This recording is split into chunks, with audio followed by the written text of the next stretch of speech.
சென்னை ஏர்போர்ட்டுக்கு வந்திருக்கிறேன். காசி யாத்திரைக்காக காசி விஸ்வநாதரையும் அயோத்திக்கு போயிட்டு ராமரையும் தரிசனம் பண்ணலான்ட்டு ஏர்போர்ட் வந்திருக்கிறேன். எல்லா பக்தர்களுக்காகவும் நான் பிரார்த்தனை செய்கிறேன். நீங்களும் உங்கள் குடும்பத்தில் எல்லோரும் மகிழ்ச்சி ஆனந்தமாக இருக்கணும்னு சொல்லி பிரார்த்தனை செஞ்சுங்க.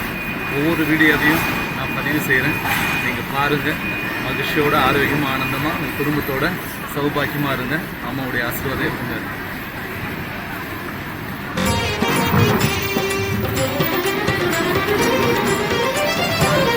சிவனே உன் கைலாய கோலம், அதை காண்கின்ற கஞான பீடம்.